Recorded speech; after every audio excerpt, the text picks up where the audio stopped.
Hello, my name is Andre Tidwell. Welcome to Peace Talks, and I am also here with Alex, John Sullivan, and today we have a special guest, Cheyenne. Cheyenne. onto the Peace Talks podcast. She's a little nervous to talk into the microphone. It's okay. It's all good though. But John, you have a history fact for us today, sir. I do indeed. So on this day in 1867, the United States took possession of Alaska. We paid Russia $7.2 million, which is less than 2 cents an acre. As Andre and I talked about before the podcast, imagine trying to buy Alaska today. How many billions do you think you would need? Like many billions is the answer. I don't know like exactly a how strong many. 10. I'd say, I think it's probably closer to 100. Hey, think about all the food we get from Alaska. It currently supplies like 50% of our seafood and like 30% of our oil as a country. So, Well, the point is nobody's gonna be able to afford Alaska. yeah, well, so, nobody's buying Alaska. We're just spitballing here for no reason. But yeah, it was a widely unpopular decision at the time in the United States. It was known as Seward's Folly, because Seward was the man who brokered the negotiation. And it was also Andrew Johnson's polar bear garden, because Andrew Johnson was a widely mocked president at the time, and still nobody really likes that man. But anyways, yeah, so that's pretty much my history fact for today. It was made the 49th state on January 3rd, 1959. So yeah, but the today is when we took possession of it. Welcome, Alaska. So, Alex, we have a play that has started this week. We Wanna do. explain? So, WPU's production of Dracula started on Wednesday, and they have shows going on tonight at 7:30, tomorrow at 2 and 7:30, and then Sunday at 2 as well. So yeah, I think John has some. Yeah, I just got like a quotes little from a little the lead blurb. of Dracula. Yes, my good friend Lily, she will be Dracula herself. And if you haven't seen the show yet, please go see it. She does an amazing job. I have not yet. So good. I'm going this weekend with my fiance. We're gonna have a good time. But yeah, she said to tell the listener that it's about Victorian sexual oppression. It has more intimacy, violence, and tech than any other showpiece has seen, and that they're making full use of the budget and technology and everything that they have been given to put on truly one of the best shows in William Peace history. And I honestly can't wait to see it. Yeah, it's amazing. I only saw the second act because, so I work ticket sales for those of you who don't know. I do like the house managing. So I'll be there if you come see the show. I'll be right there in the front taking your ticket. So I have to be out there until intermission. So I only saw the second half of the show, yeah. But the second half was amazing. So I'm assuming the first half is just as amazing.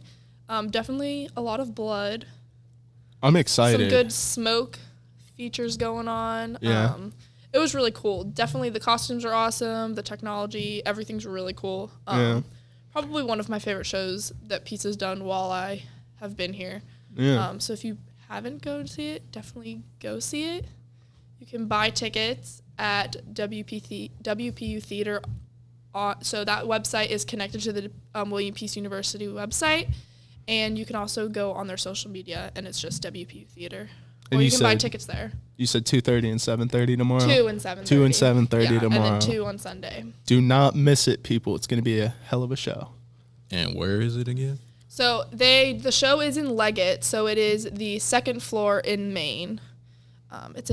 That's our smaller theater here on campus, so it's a really like intimate type of show. They're really close to you, so it's kind of cool because you feel like you're right there involved in the show. And they've got all that tech to go with it this time around, and like you said, smoke machines and everything. They got the whole 9 yards here. We've been almost close to selling out the last 2 nights, so definitely if those you are want to weeknights. go online and get a ticket, but we do sell tickets at the door as well. We take cash and card. Awesome. I'll be there at one of the showings this weekend. Very See you there. excited. All right, you heard it first. Dracula, come out and see it.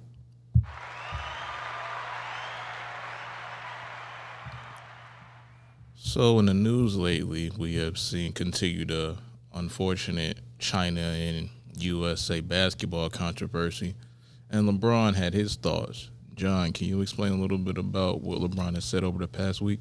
Well, LeBron's statements were, they were ill received, I think, by a large member of the public. And I mean, some people understood where he was coming from. I think you were one of those people that got more of what he was trying to say than the typical person was. But he talked about the financial side of Daryl Morey's tweet. Tweet. He didn't really do anything other than one tweet. And how it affected the financial side of the NBA and that people are losing money because of it. And he also talked about the dangerous side of it, of the NBA having games currently going on in China when Daryl Morey tweeted that, and how that made it a more unsafe place for the players who had to be there playing in these games that the NBA had scheduled. And I'm of the opinion that the NBA as a governing body just mishandled this. They kind of fumbled it a little bit. And this is the first time I think the NBA has mishandled something in a long time. I think Adam Silver has been a really good commissioner. He's been wonderful for expanding the league into places like China. But I just think this was the first time they kind of fumbled something in the Adam Silver era. Well, you got to think of it from also it's always going to be two sides of stuff like this, right? It's going to be the people that think it's right or think it's wrong. There's no middle. You can't have a middle in situations like this. Yeah. So you have to handle it with, as a business, am I going to lose money agreeing with the side that I present that I agree with, or how I really feel that it's going to earn me the most money? Do I just stick with that? Now, the NBA has been doing what they've been doing about the social media stuff, like, oh, we stand for the players. We want them to speak out on issues and such and such. Yeah. But when it comes to overseas, that's a different ball game, because I don't think what people understand is, in the U.S. we have our stuff about the government and what goes on here, but overseas it's different. Yeah. So what we think isn't what they're going to think because of their culture. And we have to understand that as people here in the U.S. that their culture is different from ours, and they're not going to run it the same way that we do. We may have disagreements about it, but that's just how they do it. And we can't do nothing to change it because we don't own anything over there. Yeah, no, most definitely. I think it is concerning, that it's a place with 1 billion people and they have state-run media and everything. But, who am I to change that? I'm no one to change that. I can't do anything about that. China has 1 billion people and I am one.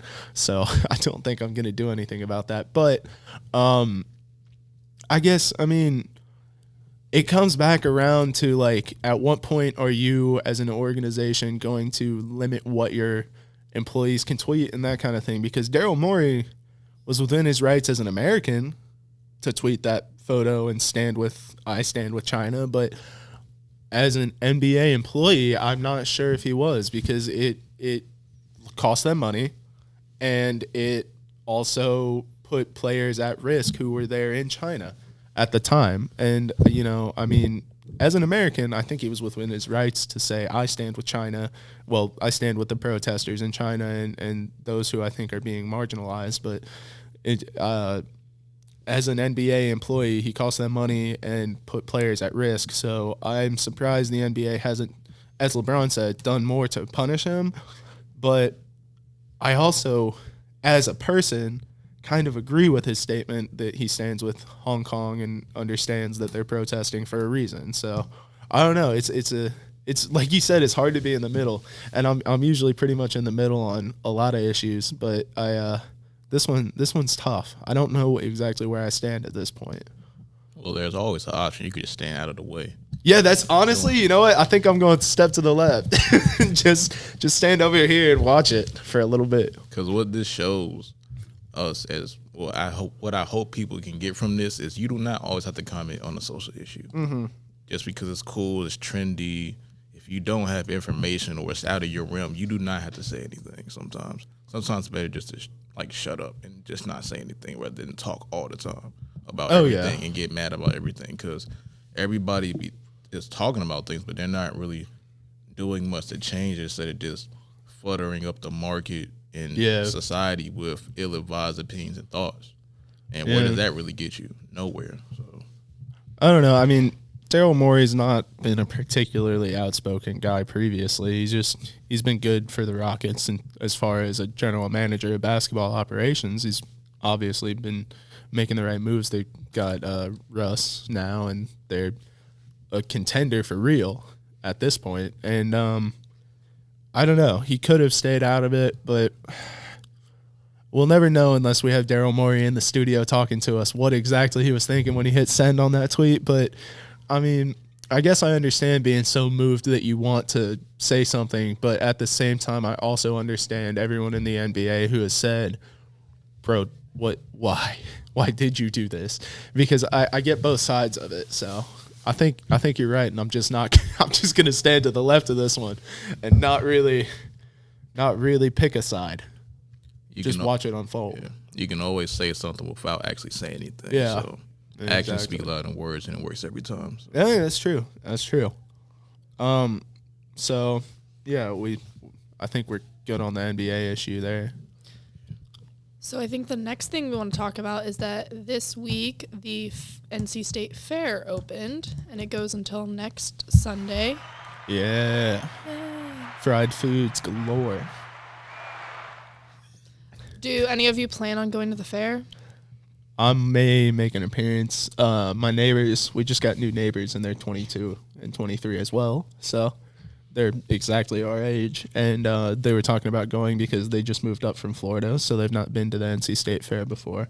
They asked if we would come with them since we've been a number of times. So I might go, but I tend to avoid the fair at this point. It's just it's money for me to pay to go in and watch people ride unsafe rides because I'm not going to ride them myself. Oh, welcome. The rides are safer at the state fair than at an amusement park. Agreed. Because they have to be maintained every time they're put up and put down. And then the rides that just sit at like Carowinds, they check often. them maybe once a year, maybe once every 2 years. And that's why you're Yeah, stuck but they're more on a ride. structurally sound. These are on the back of a semi-trailer, okay?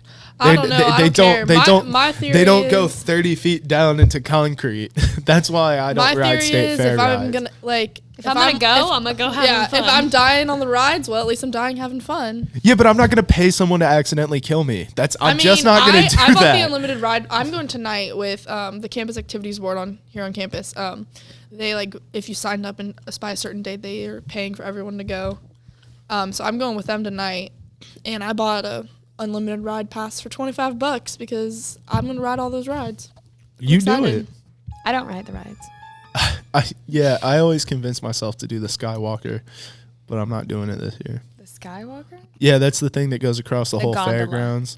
No, Oh. it's literally called the Skywalker. That's the But name it's of basically it. a gondola. It's a gondola. Oh, That's the it's a only go- thing it's I a gondola. Is it? The new Ferris wheel looks cool. Yeah, the you huge stand I will. in it. It's All like right, Disney. you know what? I'll ride a Ferris wheel. I do like the Ferris new ones wheels. is like you can stand in it. All right, I'll do a Ferris wheel, especially because I can get some pictures from the top. So You do basically Wait, you like said go- stand in it? You said stand? Yeah, it's so like if you've ever been to like London or Disney like that you can stand and you can like, The walk Eye, around in yes. it. Yeah. the London Eye. Cool. Yeah, Andre, next time you're in London, check it out, bro. But anyways, no, I will go. I'll probably ride the Ferris wheel. I mean, Do it for I'm the gram. not. Yeah, no, I'm not gonna pay someone to accidentally kill me though on like a swinging boat ride. I don't do just the not gonna swinging do boat that. ride. I do the roller coasters and the upside downy ones. Yeah, But I'm mainly going for the food.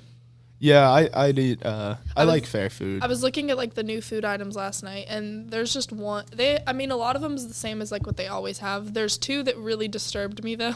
The red What? velvet funnel cake with Okay, no. nacho cheese. No, Okay, Oh, that's what? disturbing. Yeah. Yes. Okay, no, when you said red velvet funnel cake, I was like, that was With there last year. But nacho then with cheese. nacho cheese, Okay, no, but these what other the two, hell? I don't. You might have What? saw this, Shy, but like they have what is it? Gross. Pumpkin pie corn on the cob.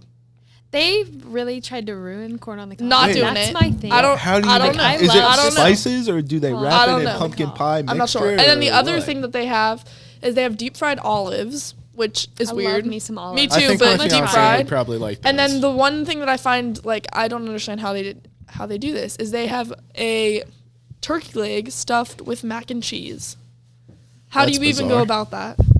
Well, I'm assuming you just cut a hole down the top of the old turkey leg and That's where shove the some bone mac is. and That's cheese where the in it. bone is. Well, then maybe they take the bone out. Well, No, then the it's not a bone's turkey there. leg. The picture, This is the a bone fair is point, there. and I don't know how to argue it. So I don't know how they did it, but I'm not sure how to argue with that because it's a pretty good point. It's not a leg. It's If you just take turkey. the Got a bone bunch out of, like, it. It's just, fancy- turkey meat. they have a bunch of like fancy baked potato things going on as well. Well, they always have those. Yeah, I'm. I love the garden. We Oh, we, yeah? we do love the Do it for garden. the gram at the garden too. Oh yeah. Oh, I went to the Arboretum last week. If you listened to the show, you would have heard all of my stories. Shots fired. Yeah. Well, I'm just trying to get our listeners up, Get us a sponsor or two in here. It's not gonna be for me. Are you going to sponsor us? Thank you. Yeah. Live in-person sponsorship right now. She just handed me $30 cash. Everyone look at it. No, I'm just kidding. She didn't. All There right. was no money exchanges on the show. Yeah, there's not. Just gonna get that clear. We are I wish not- there was. I could use $30. yeah, we are not trying to get our college revoked. So Can no. you? Does that get you Yeah. revoked? Yep. So Okay. we did Well, not. no, we didn't know. exchange any money. All right. And that's the end of Peace Talks. If y'all love and appreciate us, you can follow us YouTube, Spotify, Anchor, wherever else you get podcasts. And if you want to follow us for social media stuff, follow us on Instagram, Twitter, Facebook at The Peace Times. And we're out. Peace out.